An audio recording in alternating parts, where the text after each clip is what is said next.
Айдар үшін бұл үй бұрын тек ағасының шаңырағы еді, ал қазір ол жерге әр келген сайын жүрегінде түсініксіз бір ауырлық пайда болатын болды.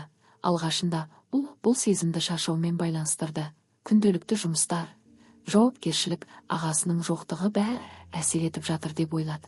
Бірақ уақыт өте келе ол сезім жоғалмады, керісінше күшейе түсті. Әсіресе кешкі уақыттарда үй іші тынышталып, балалар өз бөлмесінде болғанда, ас үйде отырған екі адамның арасындағы үнсіздік бұрынғыдан ұзақ әрі мағыналы бола. Тыныш, жеңгесі ас үйде тұр. Ол бұрылып жай ғана келдің бе деді. Сол сөздің өзінде бір жылылық бар еді. Айдар үнсіз басын изеп, үстелге отырды. Шай құйылды.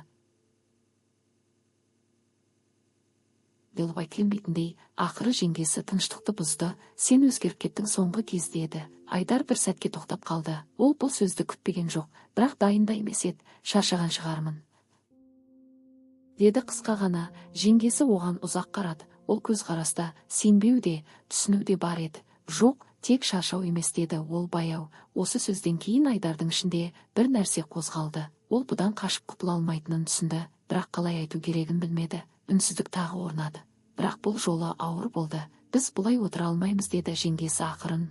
Айдар басын көтерді. Қалай деді ол, бәрі түсінікті ғой, деді ол көзін басқа жаққа бұрып. Сол сәтте бәрі анық болды.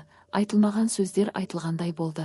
Айдар орнынан тұрып терезеге қарай жүрді. Сыртта қараңғыл.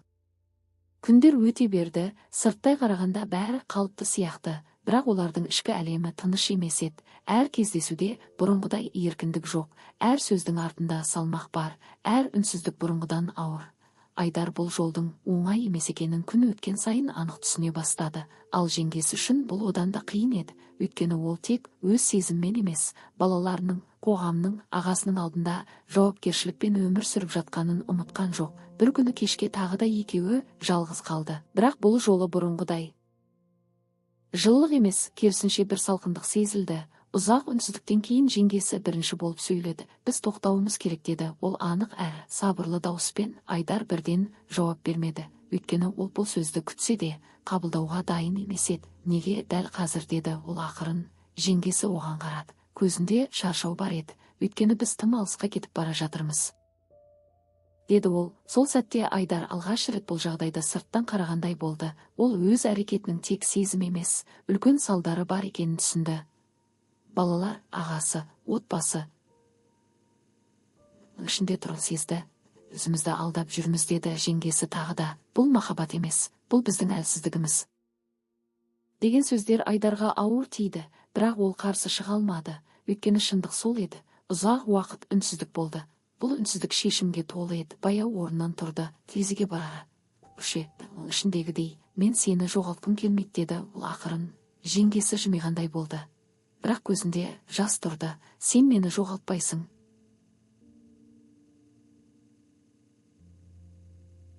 бірақ біз өзімізді жоғалтып алуымыз мүмкін, деді ол. Осы сөз бәрін шешті. Бұл жолы олар сезімге емес, ақылға жүгінді. Бұл оңай шешім емес еді, бірақ дұрыс шешім екенін екеуі де түсінді. Айдар есікке қарай жүрді. Бұл жолы ол тоқтамады, артқа қарамады. Өйткені егер қараса, кету қиын болатынын есік жабылғанда